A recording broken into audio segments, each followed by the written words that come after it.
Ihan pikkuinen.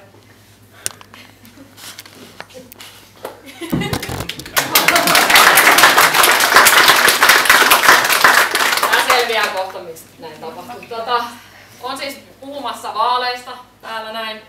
Eli kunnallisvaalit lähestyy. Ennakkoäänestys on 17-23. tätä kuuta ja sitten 28. päivä on sitten se oikea vaalipäivä. Olen ehdokkaana, varmaan tostakin näkyy, mutta en ole sinänsä mainostamassa itseäni, vaan puhumassa siitä, että kuinka nuorten äänestysprosentti on aika heikko ja kokisin, että meillä on vastuu siitä, että se nousee.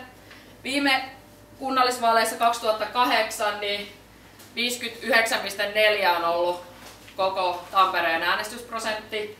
Ja siitä 18-24-vuotiaiden äänestysosuus tai prosentti on ollut 38,3. Ja mä kokisin, että meillä Akatemialla on myöskin vastuu siitä, että tämä Tampere edelleen muuttuu nuoremmaksi. Ja usein kuulee nuorten suusta, että ei välitetä tai ei ole merkitystä. Mä en usko siihen täällä Akatemialla, että ei ole väliä tai merkitystä asioilla, koska me ollaan tosi aktiivisia nuoria. Mutta aika moni on tännekin esimerkiksi tänään tullut bussilla aamulla ja varmasti on väliä sillä, että tuliko se perille vai ei tai minkä hintainen se oli. Oliko se 2,5 euroa vai 5 euroa vai mitä se oli. Tai jos tulit pyörällä, niin oliko Hämeenkadulla ruuhkaa vai ei, oliko sulla pyörät ja saitko ajaa. Tai sitten jos tulit kävellen, niin varmasti joitain saattoi ärsyttää, että pyörä tuli takaa tai edestä tai muuta. Että näillä on oikeasti väliä näillä asioilla, näillä on merkitystä meidän elämään. Ja sen lisäksi, että mä toivoisin, että jokainen täältä Akatemialta tuntisi sen vastuun ja välittäisi tästä Tampereesta, niin sitten pyytäisi myöskin kaveria äänestämään näissä tulevissa kunnallisvaaleissa. Nyt on ollut paljon puhetta tuosta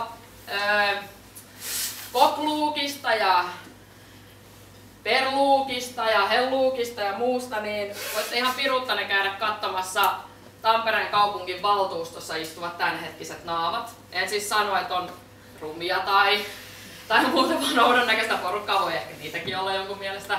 Mutta se ikärakenne siellä on tällä hetkellä niin, että 80% on yli 40-50-vuotiaita. Ja en sano myöskään sitä, etteikö he pystyisi ajamaan meidän nuorien asioita, mutta kyllä sinne vaaditaan vähän nuorempaa porukkaa. Ja päättää meidän asioista, meidän nuorien asioista. Kyllä me vaan niin kuin tiedetään, mikä on meille hyväksi. Oletteko samaa mieltä? Yes. Eli lisää nuoria sinne.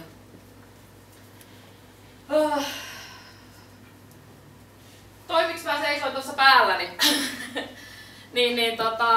Eräänä kauniina syyskuun päivänä, oliko syyskuu, taisi olla, tulin tuohon Tuuman toimistoon juttelemaan erään ihanan tytön kanssa, varmaan istuu täälläkin jossain, terve vaan. Ja niin hän sitten sanoi, että hän lupaa harkita äänestävänsä, sanoi myöskin, että mua, mutta niin, jos seison päälläni täällä projektorissa. Ja se on nyt tullut tehtyä ja joo, siis ehkä sillä aika hauska juttu, mutta siinä näkee myöskin sen, että nuoret haluaa tekoja, ne ei halua puheita, ne haluaa, että jotain tapahtuu. Ja mä näkisin, että me nuoret ollaan siihen oikeita ihmisiä, että me saadaan oikeasti niitä tekoja aikaan. Valtuusto ja muutenkin niin kuin Tampereen kaupunginhallitus niin on hyvin byrokraattinen, siellä ei asiat tapahdu ihan niin kuin näin vaan, että se vaatii niin kuin pitkää aikaa, mutta kyllä sielläkin tapahtuu. Joku ne bussien hinnat on kuitenkin päättänyt. Joku on päättänyt, että edelleen mukulakivet on tuo. Joku on päättänyt, että tuleeko ratikka vai ei. Tosin sitä ei ehkä ole vielä päätetty. Tai sitten on. Että nämä on kuitenkin semmoisia asioita, mitä sitten Tampere päättää ja niitä tapahtuu. Toivon, että äänestätte näissä tulevissa vaaleissa. Tuossa virastotalolla on helppo ennakkoäänestää, ei tarvitse kuin henkkarit mukaan ja kun lähtee täältä kävellen, niin sitten käy siinä. Ja toivoisin myöskin, että saatte yhden teidän kaverin äänestämään jonkun nuoren tyypin. Yes. Ja sitten mulla on teille kilpailu. Olette valmiita? tässä on myöskin Verviolle, kun taloudesta aina Pro Akatemialla on hirveä, että ei ikinä puhuta, niin mulla on teille tämmöinen pieni laskutoimitus. Ja se, kuka huutaa ensimmäisenä vastauksen, niin mulla on sille palkinto. Ja lähtee. On noin kertovat plusmerkkejä. Nämä on kerto, miinus, plus. 86. Oikein! Tervetuloa tänne. Eli 86 oli oikea vastaus. Näin, makkara tippuu, olepa hyvä, saat grillata. Joo, ole hyvä. Jees, ei muuta kuin äänestäkää. Kiitos.